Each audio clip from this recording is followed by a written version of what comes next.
Perfecto. Hola. Hola. Hola, Alejandro. Hola. Hola, ¿dónde está Alejandro? Nuestro hombre. Lo destaco un momento. Sí, destácalo. ¿Ahora me oís? Sí, pero no te veo yo. Ahora. Ahora sí. Ahora sí te vemos. Hola, Hola, Alejandro. Valeria, ¿cómo estáis? Bueno, empezamos oficialmente, decídmelo porque yo soy obedeciente. Empezamos oficialmente hoy que estamos Vale. en el día de Esto es oficial ya. ya. Vale, pues Oficial y caballero. nada, un segundito para todos. Yo soy Mireia Moreno, la bibliotecaria del Instituto Cervantes de Milán. Hoy no está Teresa, la directora, ni Carmen, la gestora cultural, o sea que, bueno, os quería dar a todos la bienvenida y las gracias, y bueno, sobre todo a Alejandro y a Valeria, porque sin ellos no hay club. Y bueno, Alejandro es un autor él es madrileño, criado en Palma de Mallorca, si no me equivoco, y de vuelta a Madrid, o sea que bueno, un madrileño de ida y vuelta. De hecho, ahora me pilláis en Mallorca, en casa de mis padres. Ese es tu background, ¿no? Exacto. Y bueno, el relato y todo lo que vamos a la parte, digamos, más didáctica, os las va a explicar Valeria y yo voy a estar aquí calladita porque ya os digo, no soy muy experta en tecnología y a ver si voy a tocar algo y va a ser peor. O sea que yo, aquí. Venga, Valeria. Nada, buenas tardes a todas y todos. Bienvenido, Alejandro. Muchísimas gracias por estar acá hoy con nosotros. Nada, gracias a vosotras por invitarme. Y bueno, nada, un placer poder conversar con vos sobre, lo voy a poner aquí a la vista de todos, El peor escenario posible, que es el libro en el que está el relato que Alejandro gentilmente ha cedido para la lectura de todos y todas. Brevemente, porque ahora con Google mediante podemos saber todo lo que queramos de uno, casi todo lo que queramos de un autor o una autora. Voy a solo mencionar parte de la obra de Alejandro, quizás la más relevante o la más reciente, mejor dicho, El estado natural de las cosas, que fue merecedora del premio de cuento Gabriel García Márquez, Caballo sea la noche, que es su última novela, Un dios extranjero, que también es Premio Internacional de Poesía Mística San Juan de la Cruz, y este es su último libro, El peor escenario posible, con el Ferbi o Furby tan simpático, por el que Alejandro recibió el premio Ignacio Valdeco. Así que un autor muy joven, multipremiado, que está aquí con nosotros esta tarde, que como siempre les recuerdo, por si hay gente nueva, la mecánica del evento. Yo le voy a hacer una pregunta a Alejandro, después Alejandro pertenece durante esta hora a ustedes, así que los invito a escribir preguntas en el chat, a mantener los micrófonos cerrados, que yo voy a transmitirle las preguntas que ustedes tengan a Alejandro.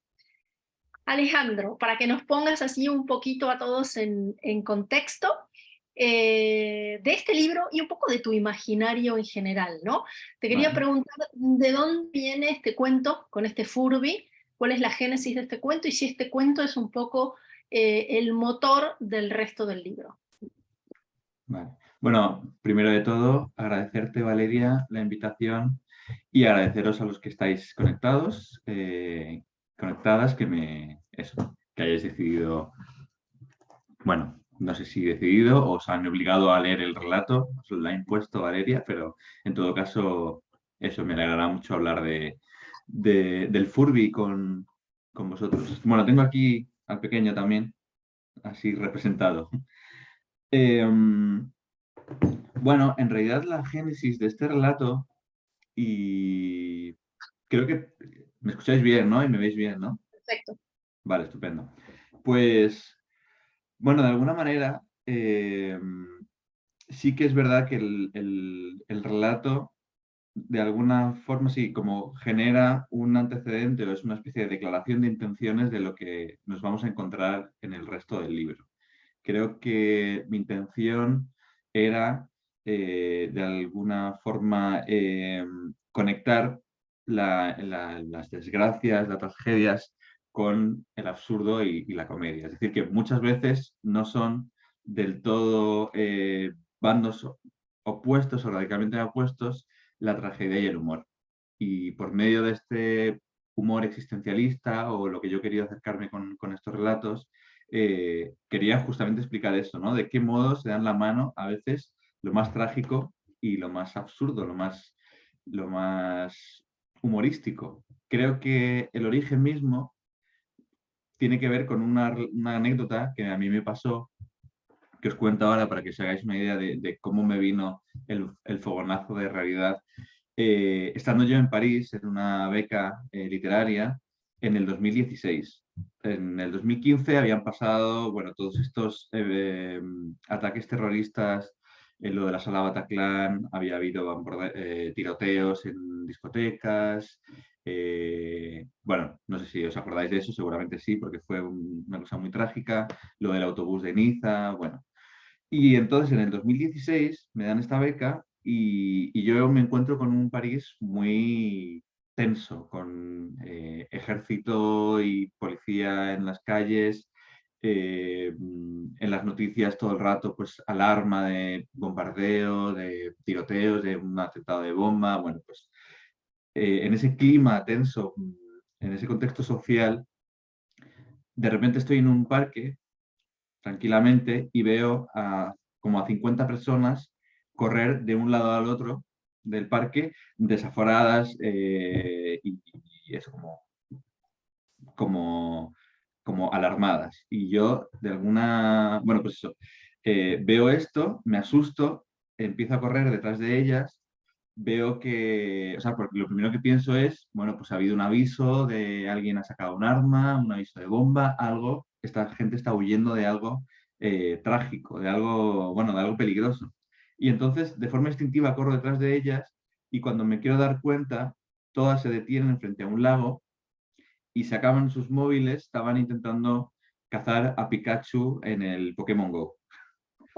¿Os acordáis, no? Fue en 2016, creo que con lo del Pokémon Go. Entonces, yo me quedé con cara de, Dios mío, estamos preocupados todos porque ha habido es una especie de clima tenso y de repente también existe el Pokémon Go y la gente quiere cazar a Pikachu virtual en un parquecito. Entonces, ahí me di cuenta de que el ser humano tiene contrastes muy, eso, apabullantes a veces.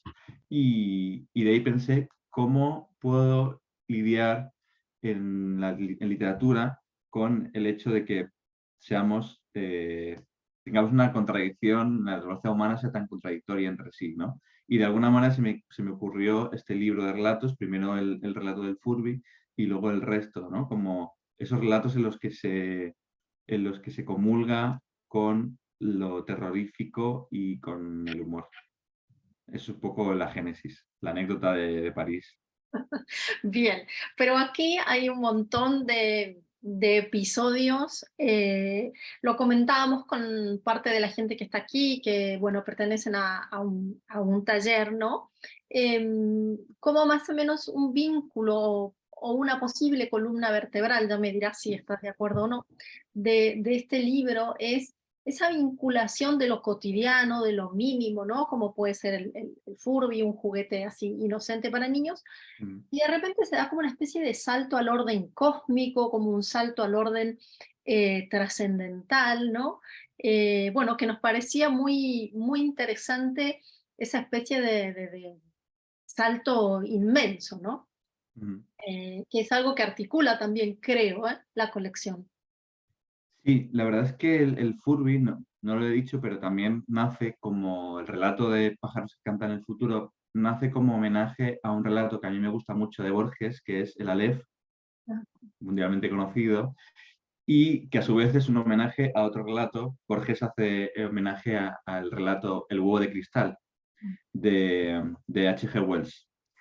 Y cómo esa introducción de un elemento extraño que disloca el espacio y el tiempo, ¿no? Una especie de visión cósmica eh, articulada en un objeto. En el caso del huevo de cristal, es un huevo de cristal en una tienda de antigüedades. En el caso del Aleph de Borges, es una especie de esfera tornasolada en el que hay, ¿no? Hay muchos brillos y no se describe del todo. Y en mi caso, el homenaje a Borges y a Wells es poner esta sabiduría ancestral, pero también cosmológica, en el elemento de un juguete peludo como el Furby, ¿no? Cómo de alguna manera ese rompimiento de lo cotidiano a través digamos, de un elemento divertido, ¿no? O tan cercano, ¿no? A veces me gustaba justo ese choque entre el terror reverencial del que hablaba Poe, ¿no? Ese terror cosmológico también de Lovecraft, encarnado en un juguete que está hecho para ser tierno, para ser próximo, para ser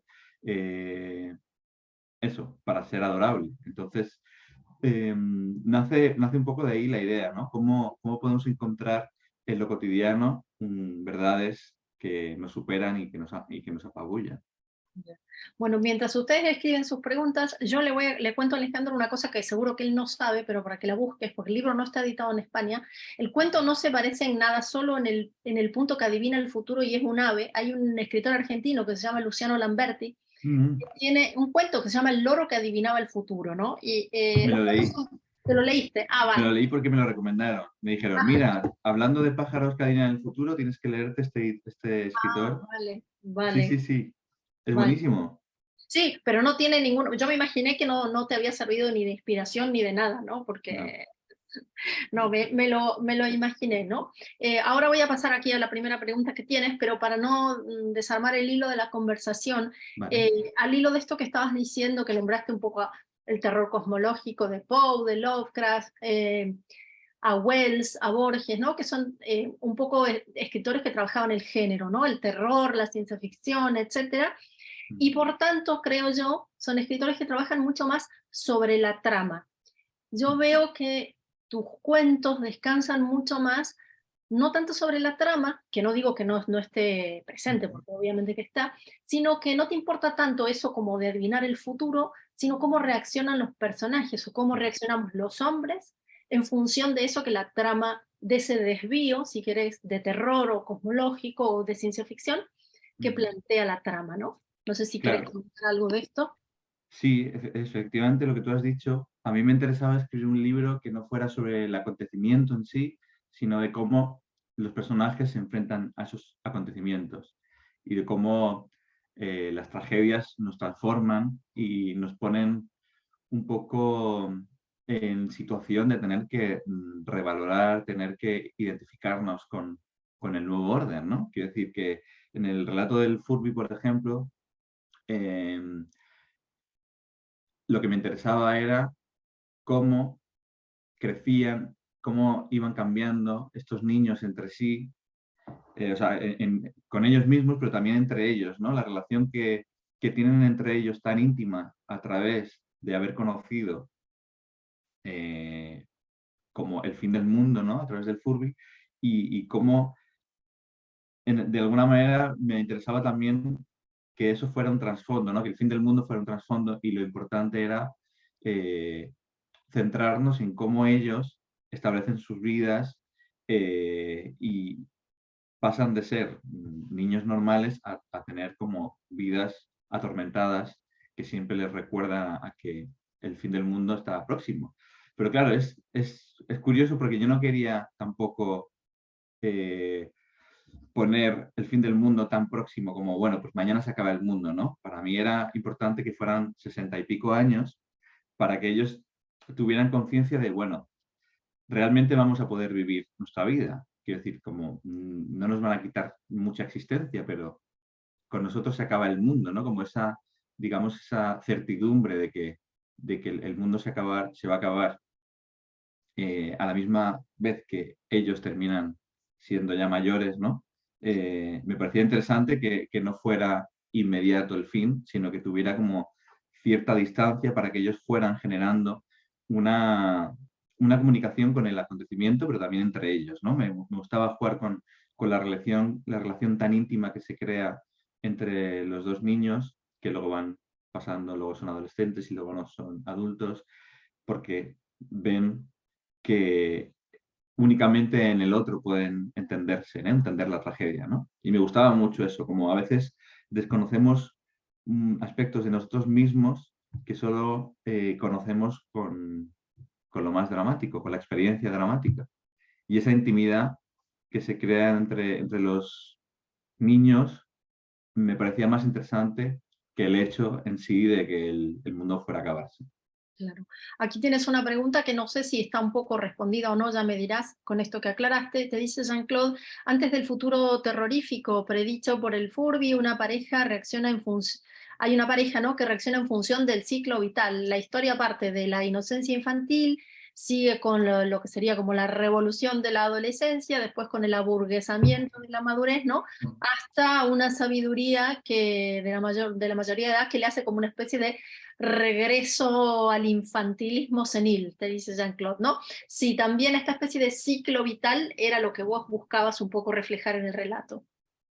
Sí, qué bueno eso de regreso al infantilismo senil. Me gusta mucho, ¿no? Me recuerda a una frase de Bruno Schulz que decía algo así, es un verso de un poema que dice madurar hacia la infancia, Sí, ¿no? hermoso. Me encanta, ¿no?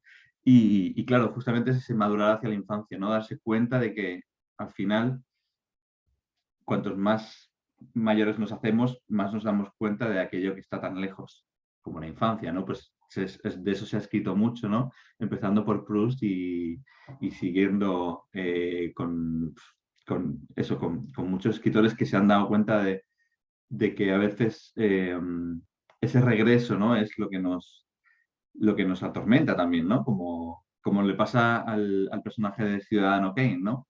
Al final se da cuenta de que toda toda su riqueza no le impide que la infancia le vuelva todo el rato en Claro. nombre del trineo, ¿no? Lo- Entonces sí, me gusta mucho lo que ha dicho del infantilismo senil y cómo los niños de alguna forma también pasan a ser íntimos justamente porque la sociedad no les entiende, ¿no? Entonces, la experiencia dramática nos une a otros que han sufrido la misma experiencia dramática que nosotros, ¿no? Y creo que ese vínculo muchas veces es más fuerte que el amor mismo, ¿no? No se sabe si estos niños se aman, pero se quieren como solo alguien que ha vivido el terror como tú se puede querer, ¿no? La Y, famosa frase de Borges, ¿no? No nos une el amor, sino el espanto. ay, mira, no la conocía, me encanta. No nos No une nos el une el amor, amor. sino el espanto. Qué buena frase. Pues mira, me viene muy al hilo para explicar este relato. Qué bien, aquí tienes otra pregunta de Adriana, que dice que encuentra en este cuento muchos ingredientes de los relatos míticos del fin del mundo, del fin de un ciclo cósmico, el pájaro Furby, profeta ahora mecánico, convertido en una especie de Cassandra, que solo escuchan esos sabios innatos que son los niños. La circularidad espaciotemporal empieza y termina bajo el gran árbol, naturaleza que parece resistir en medio de la catástrofe, la pareja fundadora, niños adolescentes que son custodios de la verdad, que luego de tratar por años de renegarla se encuentran en el centro de las ruinas de ese templo que podría ser la escuela, ante el antiguo oráculo ahora desvencijado. Adriana quiere preguntarte si en este relato y en esta colección de relatos hay algún modelo de narración mítico griega también, aparte de este que ella ve como te explica ahí. Wow, qué buena pregunta, Adriana, muchas gracias. Sí, desde el principio tuve muy en cuenta con este relato que quería volver a las profecías míticas, ¿no? No solo las griegas, que también, de hecho, el libro abre con unos oráculos sibilinos, bueno, es decir, tiene 3 epígrafes y uno de ellos es de los oráculos sibilinos que voy a leer aquí, que dicen, todos dejarán escapar sus lamentos y el rechinar de dientes, desaparecerán el brillo del sol y las danzas de las estrellas, enrollará el cielo y se apagará la luz de la luna, elevará las cimas, aplanará las cimas de los montes. Luego continuado por una profecía Hopi que dice, un recipiente de cenizas podría arrojarse algún día desde el cielo, lo que haría quemar la tierra y hervir los océanos. Y el tercer epígrafe es de un Furby y dice, tengo hambre. Entonces, bueno, claro, los oráculos sibilinos y las profecías en general me interesan mucho, creo que narrativamente son muy potentes y también en este relato me sirven como advertencias, ¿no? Creo que en el fondo las profecías no son delirios de una mente perturbada, sino son en realidad señalamientos sobre aquello que si no arreglamos se nos va a venir abajo. Entonces, como cuando nuestros padres nos decían aquello de no hagas el tonto que te vas a caer, que te vas a caer, y al final te acababas cayendo, ¿no? Cuando eras niño. Entonces, yo creo que las profecías tienen esa labor también de advertencia. Como sigamos haciendo lo que estamos haciendo, la cosa va a ir mal. Entonces, creo que podría emparentarse el relato de pájaros que cantan el futuro con cierta ciencia ficción climática, ¿no? Con esta profecía que en realidad es una advertencia de todo lo que va a venir, como el cambio climático, el auge de la ultraderecha, la guerra por el agua, por la comida, ¿no? Todo eso en realidad es algo que en mayor o menor medida estamos viviendo ya a día de hoy, ¿no? Entonces, me interesaba mucho utilizar la profecía también como queja, ¿no? Como una proclamación de que algo está mal y podría erradicarse antes de que esté peor, ¿no? Así que sí, me gusta mucho la pregunta y cómo se relaciona con ese tipo de literatura del símbolo, ¿no? A través del árbol, efectivamente, de la vuelta al colegio, del pájaro, que tiene que ver también con,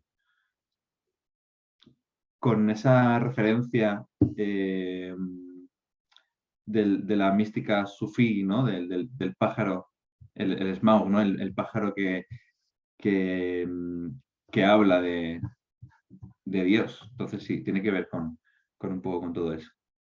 Bien, estupendo. Ahí tienes otra pregunta de Sergio, pero yo quería hacerte una pregunta vinculada a esto que acabas de responder, Alejandro, y que creo que también sirve de puente para lo que te está preguntando Sergio.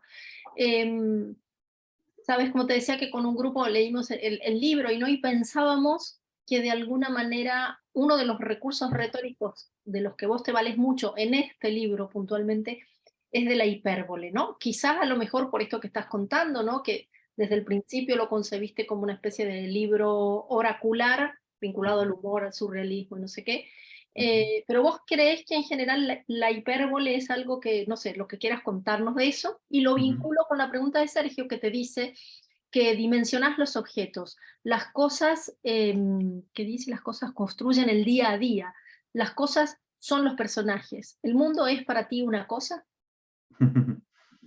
El mundo es para mí una cosa. Pues me gusta esa frase creo que es de Novalis, que dice, buscamos el absoluto y solo vemos cosas, ¿no? Y creo que tiene que ver también con mi idea de estos relatos, ¿no? Como estamos buscando una verdad más grande que nosotros mismos, ¿no? Algo que nos explique el motivo, el porqué de nuestra existencia, y solo estamos viendo cosas, estamos viendo nuestra vida cotidiana, ¿no?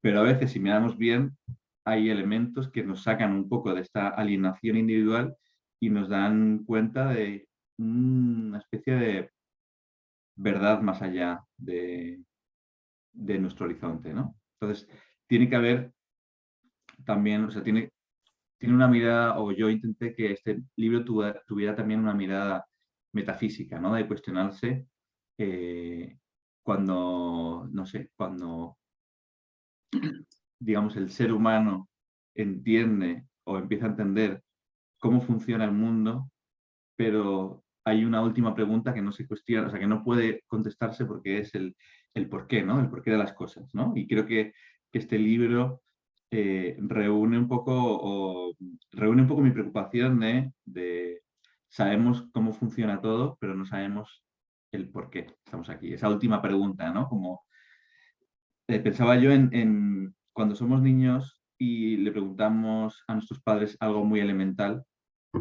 y nuestros padres nos contestan, pero nosotros queremos cada vez más respuestas, preguntando cosas más difíciles de contestar, y llega un momento en que nuestros padres se rinden y dicen, no tengo contestación a eso, ¿no? Como, papá, ¿por qué hay un charco? Hay un charco porque ha llovido. Bueno, ¿y por qué llueve? Por el ciclo del agua. Bueno, ¿y por qué es el ciclo del agua? Bueno, por el ecosistema, las nubes, ese, y ya preguntas y sigues preguntando y hay un punto en el que el padre tiene que decir, no tengo ni idea de por qué estamos en este mundo, de estamos flotando en medio de una noche oscura. Ese no saber, esa pregunta sin respuesta final, es lo que me lleva a escribir estos relatos, como diciendo, bueno, hay verdades que son incuestionables, que están ahí, pero no sabemos darles una explicación. Y creo que me he ido un poco de la No, pregunta. pero no, no, está muy bien, está muy bien. Pensaba yo, de repente me he acordado de una frase que creo que es de Lacan, en torno a los objetos, que dice una cosa que parece una verdad de perogrullo, pero creo que es muy interesante, que es los objetos nos objetan, ¿no? U objetan cosas en nosotros. Y vinculado a esta pregunta que yo te decía de la hipérbole, yo creo que vos has puesto grandes objetos, incluso una montaña de caca en el último cuento, Sí, por ejemplo. que de repente le hacen pensar a los personajes, ¿no? ¿Qué es lo que está pasando en sus vidas, ¿no? Claro, claro, sí. Con respecto a la hipérbole que mencionabas, por ejemplo, estoy pensando en el relato de Teddy Bear, que es un relato en el que hay dos hermanos mayores ya que están persiguiendo a un oso porque uno de ellos está convencido de que ese oso grizzly es la reencarnación de Elvis Presley.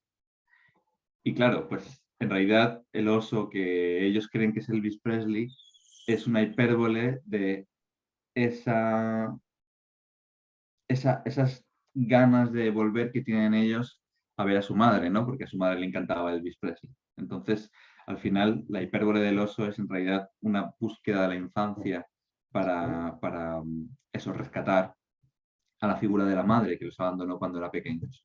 Entonces, sí, me gusta lo que dices de que las cosas nos objetan también, ¿no? Como nuestra mirada sobre el mundo también genera una identidad sobre nosotros, ¿no? Como podemos llamarnos a nosotros de la misma manera que llamamos a una piedra o a un perro, ¿no? Como de alguna manera la cuestión de la literatura no tiene que ver con las cosas que suceden, sino sobre nuestra mirada, ¿no? Y creo que es importante no tanto lo que se cuenta, sino cómo, ¿no? Cómo se cuenta, ¿no? Cómo vemos el acontecimiento. Sí, tal cual. Aquí tienes una pregunta de Jean-Claude que te dice que los relatos son muy diversos en sus formas, ¿no? Que hay aquí uno como lector tiene una experiencia muy diversa en ¿Vale? cuanto a la forma de cada uno de esos relatos, ¿no? Si nos quieres contar algo de eso.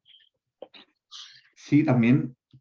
A ver, este es un libro que me cuesta explicar a veces, porque por un lado me dan ganas de decirle al mundo, pese a la portada tierna y pese a digamos, al humor, me dan ganas de decir que no es un libro tan humorístico y tan... Es decir, que me da miedo que se caiga en que este libro sea superficial o que sea frívolo, me da miedo, me daba miedo caer en esa frivolidad de presentar un tema divertido y dejarlo ahí, ¿no? Y por otro lado, me dan ganas también de decir, pese al título, El peor escenario posible, y a la premisa de muchos de sus relatos, que es catastrófica, tampoco es un libro negro, oscuro y digamos, muy negativo, ¿no? Entonces, como me gustaba jugar con esas dos vertientes y por eso los relatos son distintos entre sí, porque quería también eh, que fuera un libro dinámico en el que no se repetiría una fórmula, sino que a través de ese cambio de eso, de prosa, también de persona, ¿no? Pues he ido alternando las primeras personas con las segundas, con las terceras, y luego también, pues, el formato, ¿no? Como que fueran distintos, justamente para darle también una apariencia al libro muy dinámica. Todos los relatos presentan un peor escenario posible para los protagonistas, pero me gustaba también la idea de que fueran peores escenarios posibles muy distintos. Algunos son íntimos, otros son cosmológicos, ¿no? Algunos atañen a todo el mundo y algunos solo atañen a una sola persona, cuyo peor escenario posible es, por ejemplo, encontrar que su marido la engaña, por ejemplo, ¿no? Entonces, sí, tenía que ver con que yo quería crear un libro dinámico, que no fuera muy tremebundo, que no fuera muy oscuro, que no fuera muy intenso, pero que tampoco se quedara en lo frívolo y en lo anecdótico. Sí. Comentábamos, sobre todo con quienes lo leímos, ahí tienes más preguntas que ahora te las pasaré, con Vale. quienes lo pudimos leer en su integridad, ¿no? La idea de como cuánto está combinado, aquí sin, creo que, y lo digo como un acierto, ¿no? Me parece como muy irreverente el libro en muchas cosas, ¿no? Lo de la forma que explicabas, que es un riesgo, ¿no? O sea, y hacer saltar al lector de un formato a otro de manera continua, pero también es un riesgo ese tratamiento de temas que son de orden cosmológico, metafísico, depende de los cuentos, no sé qué, trufarlo, mezclarlo con cosas que podríamos llamar cultura basura, ¿no? Por ejemplo, tienes aquí una pregunta de un cuento que adopta la forma como si fuera de una especie de guión televisivo o un live show, ¿no? Exacto. Y creo que ahí hay bastante riesgo, ¿no? De tu parte. Si no te dio miedo, digamos, meter toda esa cosa, al que a la vez hace del libro muy contemporáneo, ¿no? El gusto tiene, el sabor, creo que le queda al lector del libro es, esto es hoy, absolutamente, ¿no?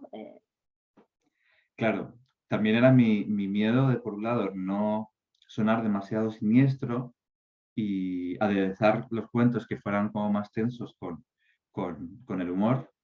Y por otro lado, eso, como que no me quedara tan superficial y tener que darle un poco de chicha, ¿no? De tener que darle enjundia a los relatos.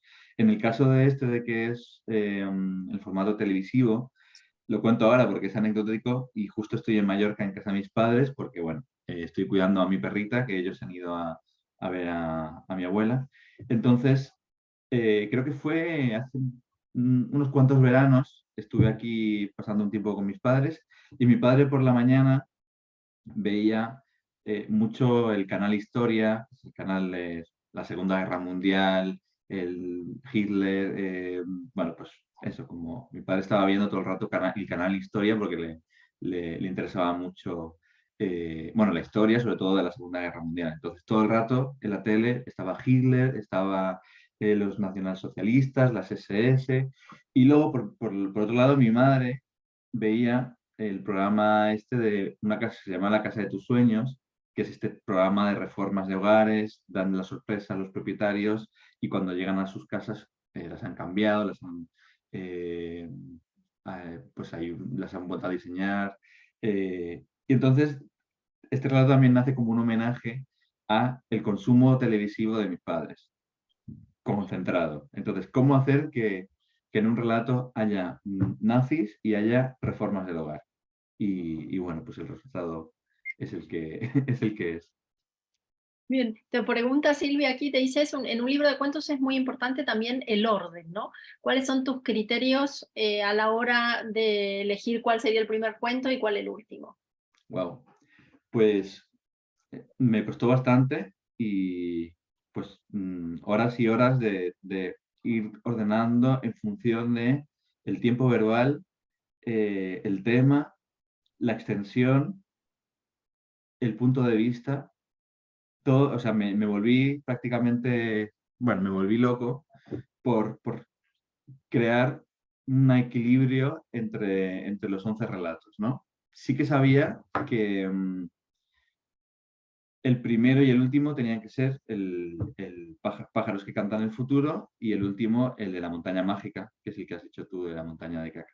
¿Por qué? Porque tenía que ver con ese cierre cosmológico, ¿no? Como un cuestionamiento de hay verdades más allá de las que conocemos, hay respuestas sin descubrir todavía en el horizonte más lejano y de alguna forma el libro empieza con el anuncio del fin del mundo a través de un muñeco, el elemento pop del Furby, y acaba con nuestra conciencia de que hay seres más allá de nuestra comprensión y de nuestro alcance que han venido a parar a nuestro planeta y lo han utilizado para eso, para desalojarse. Y entonces, como esa primera conciencia de que va a haber vida después de la humanidad y la última conciencia de, bueno, ya existe esa vida, pero de alguna manera estamos más solos que antes porque realmente sí que hay vida, pero tampoco se han querido poner en contacto con nosotros, ¿no? Solo han evacuado nuestro planeta y ya está. Quiero decir, como esa primera conciencia y esa última conciencia me parecía interesante que se conectaran en el principio y en el final del libro.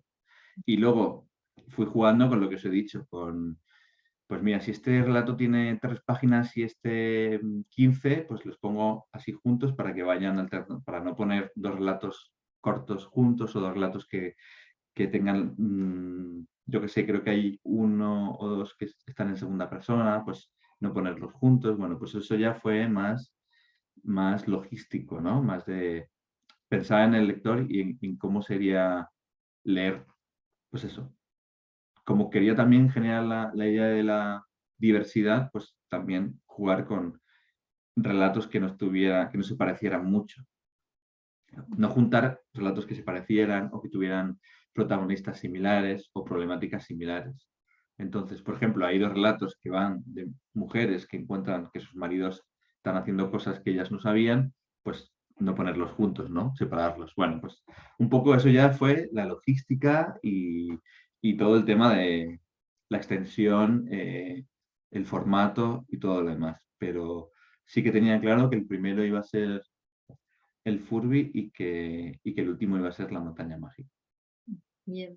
Aquí Sergio está preguntando por tu humor o la clase de humor que practicas en este libro. Dice, si me apuras, tu humor es sardónico, la hilaridad se vuelve drama. Bien, sí, pues gracias por la pregunta. Sí, sardónico me gusta, que es como esa risa tensa, ¿no? Como creo que si tuviera que describir cómo querría que este libro se recibiera, sería justamente con esa sonrisa sardónica o esa... Me imaginaba yo la siguiente situación para explicar la reacción que yo buscaba en el lector. Imaginaos que vais por la calle y veis que alguien, un hombre, por ejemplo, se cae de forma muy graciosa y muy tonta, ¿no? Muy torpe, ¿no? Y creo que como humanidad todavía nos reímos de las caídas, es así, ¿no? Entonces, imaginaros que se cae alguien, se cae de una forma muy tonta en la calle y vosotros os reís por la manera graciosa en que se ha caído, pero os dais cuenta, a cabo de poco tiempo, de que esa persona no se mueve y realmente, bueno, os dais cuenta de que se ha muerto. Y entonces esa risa que te produce la caída se ve entrecortada por ¿no? la certidumbre de que esa persona se ha muerto en la caída, de alguna manera se ha dado en la cabeza. Entonces creo que este libro es como el propio Furby, ¿no? Tú lo coges porque parece adorable, pero en cuanto empieza a hablar y te da como esa grima de esa inquietud, ese desasosiego, pues la sonrisa se convierte en un monstruo, ¿no? Quiero decir que creo que tiene que ver con lo que habéis dicho de la risa sardónica, esa risa que se cambia o sea, se transforma en una máscara de preocupación. O sea, para mí es eso. El libro es alguien que se cae de forma graciosa y luego resulta que está muerto. Bien. Mira, a mí me ha quedado aquí una pregunta que un poco traspapelada, creo que está respondida, pero por si quieres agregar algo más, te la leo. Dice, es por esta razón, bueno, al hilo de algo que vendrías diciendo, no sé, que usas un Furby para hablar de algo tan complejo y profundo, metafísico, como el fin de la humanidad, porque es cierto, queremos enfrentarnos al universo, hablarle, pero lo único que vemos de este universo son las cosas triviales que nos rodean. Supongo que venía al hilo de los objetos nos objetan o algo así, ¿no? Los objetos nos objetan, sí. Claro, para mí la introducción del absurdo tiene que ver también con una intención de explicar lo que por otra parte sería muy difícil de explicar de otra forma, ¿no? Como el absurdo muchas veces nos acerca a cuestiones que sería muy difícil confrontar directamente. Entonces, tengo el caso, por ejemplo, de uno de los mejores productos audiovisuales que ha creado España, que es La cabina, de Antonio Mercero, que es un mediometraje que se publicó allá por el 70 y muchos, 75, algo así, o a lo mejor por ahí, en el que un hombre se queda encerrado en una cabina de teléfonos y no puede salir, nadie le puede ayudar, vienen unos ingenieros a intentar sacarle, no pueden, y al final se lo llevan a un hangar lleno de cabinas con gente que se ha quedado encerrada dentro, ¿no? Una forma de explicar los desaparecidos de la época franquista. Entonces, como esa idea tan absurda de que un hombre se queda encerrado en la cabina de teléfono sin poder salir hasta que lo llevan al hangar puede realmente revelarnos o hablarnos de una realidad tan trágica y tan dura y tan real como fue la de tantos y tantos muertos por las hordas franquistas. Y cómo se puede entender ese juego como una manera de burlar a la censura, pero también como una forma de situarnos de nosotros mismos, ¿no? Como creo que toda literatura tiende a dislocarnos de nuestra situación para ponernos en otra, que muchas veces es más fácil comprender nuestras problemáticas si nos distanciamos un poco y vemos lo mismo desde otro ángulo. Pues con este absurdo creo que he intentado explicar cosas desde otro lugar. Las mismas preguntas desde otro sitio. Ha salido el humor, ha salido el absurdo, evidentemente está escondido Thomas Mann debajo de esa montaña mágica. Creo Sí. que en el libro nombras a Dante específicamente. ¿Hay algún otro autor más nombrado? Ahora me olvidé de marcármelo, pero sé que tengo conciencia de que aparece algún otro autor más. Aprovecho esto para decirte más o menos quiénes eran quiénes son tus referentes o quiénes son tus referentes vinculados con este libro, como quieras respondernos, y lo asocio a esta pregunta que te hace Fiorenza, que dice, me parece que también en tus cuentos hay referencias a cómics como de Marvel, y cuáles serían entonces tus referencias culturales contemporáneas por fuera de la literatura, ¿no? Vale. Pues mira, contestándote a ti primero, Valeria, tengo dos referentes italianos para ya situarnos justamente en Milán. Pues, bueno, no sé si son de Milán, pero bueno, por un lado está Italo Calvino, que también es creo que es uno de los escritores que más ha manejado el surrealismo o cierto absurdo, ¿no? Recuerdo la novela aquella del Barón Rampante, en la que a alguien se le ocurre en un momento de su vida no bajar del árbol y no tocar suelo, ¿no? Y luego, por otro lado, está Dino Bucciati, que es un autor que me gusta mucho, que también trabaja con el humor, trabaja con cierto surrealismo y, y creo que en cuestión de relatos se me ocurre a un español como por ejemplo Quim Monzó, que también juega mucho con ese humor sardónico que habéis hablado antes. Y, y contestando a la otra pregunta, como referencias por fuera de la literatura, sí que es verdad que está el cómic, pero en este caso yo tenía más presente a ciertos directores de cine, ¿no? Como por ejemplo Roy Anderson, que es alguien que juega mucho con el absurdo también, con la atmósfera extraña, ¿no? Con aquella imagen que nos suscita bastante curiosidad y justamente porque no la reconocemos, como pueda ser eso.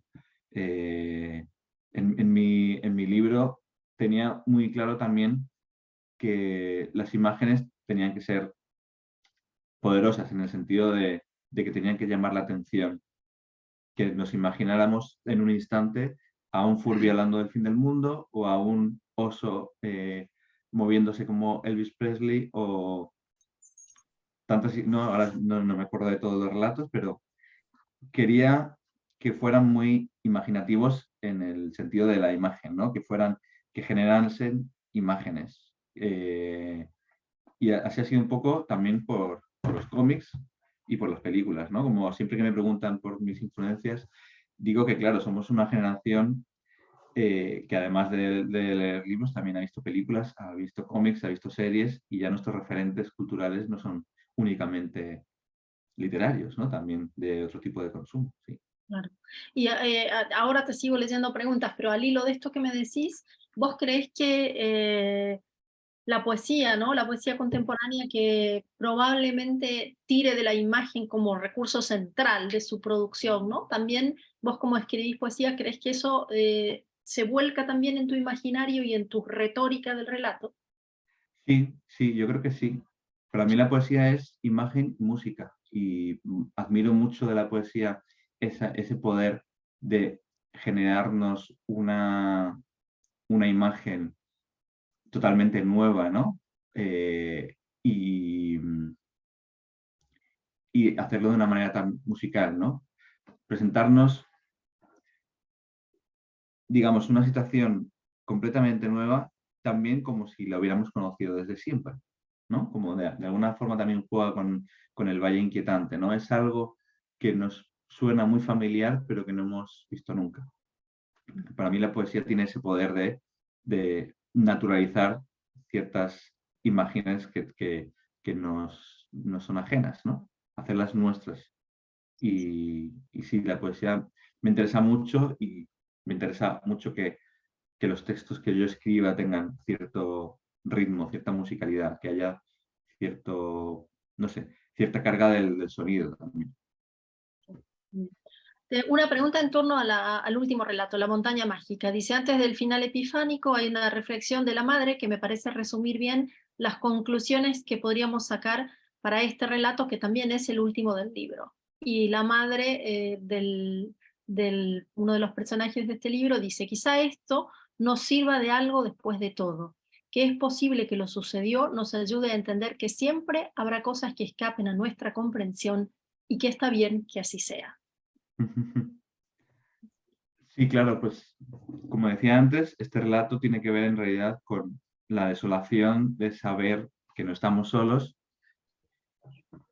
y comprender que tampoco nos van a hacer mucho caso, ¿no? Quiero decir, casi peor que sentirse solos, saberse solos es saberse acompañados desde la distancia, o sea, como saber que no estamos solos, pero realmente estamos desamparados, ¿no? Es mucho peor sentirse desamparado que sentirse solo. Y, y claro, la madre hace esa reflexión de un poco lo que hablábamos antes, ¿no? De esa pregunta última que va a quedar sin responder para siempre, que es la de ¿por qué, no? ¿Cuál es la razón por la cual estamos aquí, ¿no? Podemos averiguar de dónde venimos, cómo se establece todo, la ciencia nos ha dado respuestas para muchas cosas, pero el fin último se nos escapa, ¿no? Y yo creo que la madre llega a esa conclusión de, bueno, está bien que, que haya cosas sin comprender, ¿no? Que haya todavía lugares a los que no podamos acceder con el conocimiento. Una pregunta, una pregunta doble que tiene más bien que ver con lo técnico, Alejandro, y es, ¿Vale? tus narradores en este libro suelen ser tener como bastante distancia respecto de lo que sucede, creo, Ujú. comentarnos con total libertad al respecto. Y lo segundo tiene que ver con los finales, ¿no? Que son unos finales en general bastante abiertos, creo yo. Ujú. No he entendido la primera de la distancia. Veo como que el narrador, ¿sabes? No es un narrador cercano a los personajes, sino que o que tome partido por algún personaje, o que trate de hacernos sentir algo puntualmente. Más bien, es un narrador que podríamos decir, deja que los personajes, deja que uno se enamore o odie o se sienta más o menos comprometido, ¿no? Con cierta historia. El narrador tiene como una distancia, ¿no? Que nos dice, pasa esto, esto reacciona así, el del otro lado reacciona así, a ustedes una especie de el juez es el lector. Por lo menos yo lo siento así. Sí. Ujú. Es verdad, sí, sí. Como me gusta que el narrador no forme parte, ¿no? No sea un elemento activo de la historia, sino como que solo describa, porque hay gente que lo hace muy bien, por supuesto, pero el riesgo de que el narrador esté presente puede coartar un poco la libertad del lector, ¿no? Como me gusta más dar ese margen de maniobra o esa libre interpretación al lector, únicamente mostrándole lo que sucede y que el narrador se meta lo menos posible, ¿no? Ya te digo que hay gente que lo hace muy bien y no tengo nada en contra de eso, pero yo le tengo un poco de respeto al hecho de que el narrador se pronuncie justamente porque puede cortarle las alas al lector, ¿no? A su interpretación. Y los finales, claro, como decíamos antes, ¿no? Como que el conocimiento tiene un límite, pues yo creo que el relato tiene que tener también un límite a partir del cual ya no puede explicar nada más. Entonces, me gusta que sean abiertos, justamente también contestando a la primera pregunta también, porque me gusta pensar que el texto no acaba cuando uno termina de escribirlo, sino que empieza cuando alguien empieza a leerlo, ¿no? Como esa especie de continuidad de los textos creo que es una de las cosas que más me gustan en literatura, ¿no? Como cualquier persona que se acerca a un libro se adueña de las ideas, se adueña de la interpretación del libro y cada uno pues tendrá interpretaciones muy distintas de los relatos, por ejemplo, de este libro, pero eso me gusta a mí, ¿no? Como dejar el final abierto para que se continúe en la mente de cada lector. Y me gusta eso, como mucho cuando la gente me pregunta, bueno, ¿y esto cómo acaba? Pues como tú quieras que acabe, porque realmente no hay un final cerrado para esto, así que la libertad es total. Claro. Sí, la libertad, obviamente, ¿no? Uno escribe y el resultado final ya pertenece al lector, ¿no? La Exacto. interpretación. Y en torno a eso, Alejandro, y que ya estamos casi sobre la hora, em, bueno, cuando leímos el libro, ¿no? En su totalidad, había gente que decía, este libro va del miedo, este libro va de una instancia apocalíptica a la que se está acercando el mundo, de la angustia mirada con humor. Yo también arriesgo, y bueno, no lo sé, tengo la sensación que debajo de cada relato hay una pregunta, que puede ser que el relato puntual trate de algo no directamente vinculado a esto que te voy a decir, pero la sensación, el regusto que me deja el libro es que es un libro que nos pregunta, hace una pregunta acerca de nuestra identidad. Que obviamente en cada relato, pues yo no sé, uno puede decir, los chicos del primer cuento a lo mejor se preguntan por qué nosotros tuvimos que Mm. encontrar esta especie de Casandra de peluche, Ujú, o por qué tuvo que caer esta montaña mágica de excrementos en nuestro pueblo, o sea, ujú, o por qué yo soy el chico guapo y adorable en este conjunto de personajes ujú. siniestros, pero más allá de la identidad individual de los personajes, creo que hay una pregunta sobre la identidad que está articulando el libro. Quizá no sea la pregunta esencial, podríamos decir, no sé, pero Mm. algo que también está allí. No sé si es mi visión o... No, sí, sí, yo creo que sí que es muy acertado lo que dices, porque para mí este libro tiene que ver también con cómo la experiencia dramática nos conforma, ¿no? Y nos transforma, ¿no? Cómo a veces nos identificamos en función de aquello que nos ha pasado, bueno o malo, pero muchas veces son esas experiencias dramáticas las que más nos cambian. Y a su vez, también es lo que yo intenté, cómo hay cierta ternura o cierta comunidad cuando estas cosas pasan. Cuando la tragedia ocurre, eh, siempre hay, o casi siempre, hay alguien a quien mirar o a quien pedirle ayuda, ¿no? En lo metafórico también.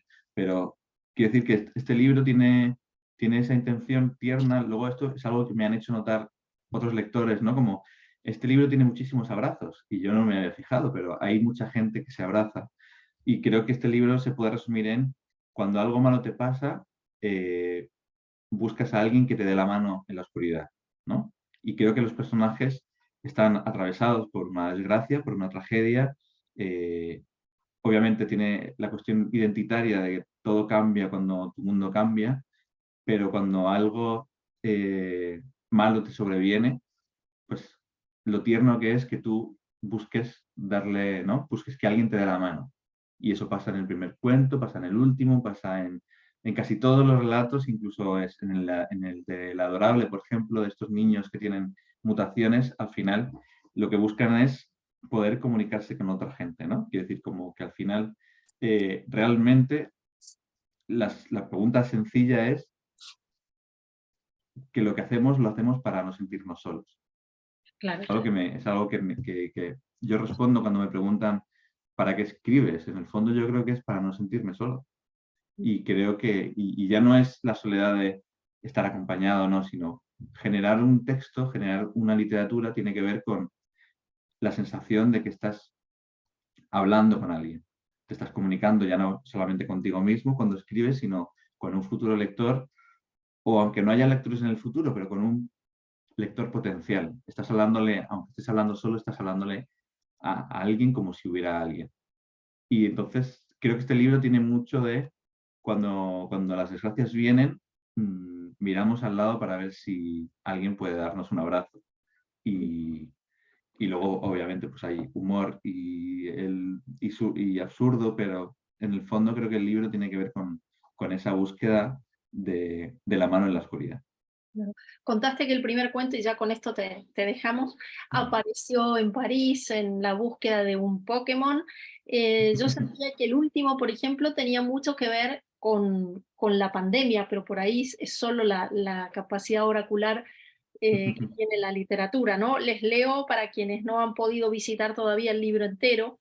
Las personas que se nuclean en torno a esta aparición de excrementos.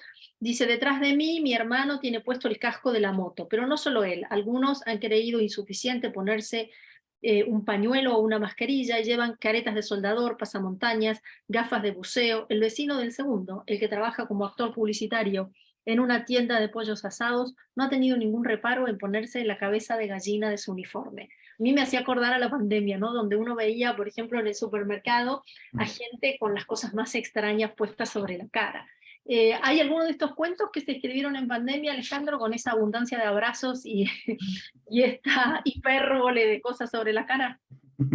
Pues este es un relato, el que has dicho, que estaba escrito antes, pero luego lo reescribí después. Y por supuesto, muchas de las cosas que viví en la pandemia, luego las volqué en este relato, porque va justamente de algo que conmociona a una comunidad entera y cómo cómo las relaciones cambian, ¿no? Entonces, la ciudad cambia por el acontecimiento y la pandemia me dio muchos, la pandemia, el comportamiento de la gente durante la pandemia me dio muchos trucos para describir la reacción que tiene una comunidad frente a frente a algo desconcertante, ¿no? Hay gente aplaudiendo en los balcones, hay máscaras, como dices tú, y luego toda esa sensación de, bueno, nos pasa algo tremendo, pero estamos juntos para sobrellevarlo, ¿no? Pues también eso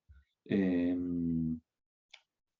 me vino en la reescritura del relato después de haber vivido algo tan insólito como desconcertante que fue la pandemia.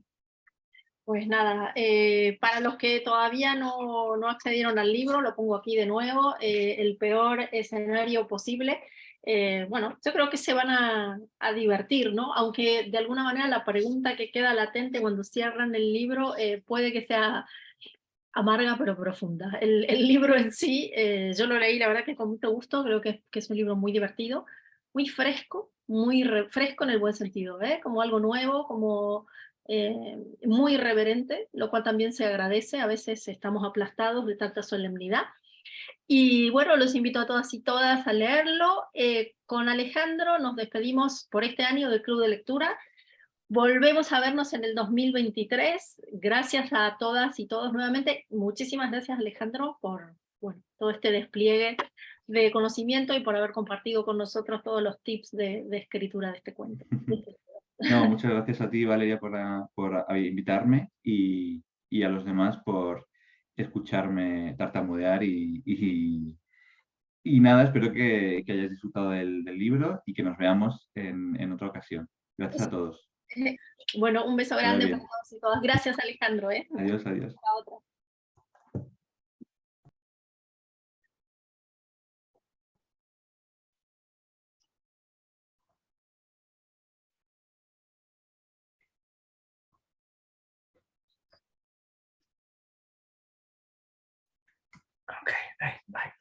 Chiuso.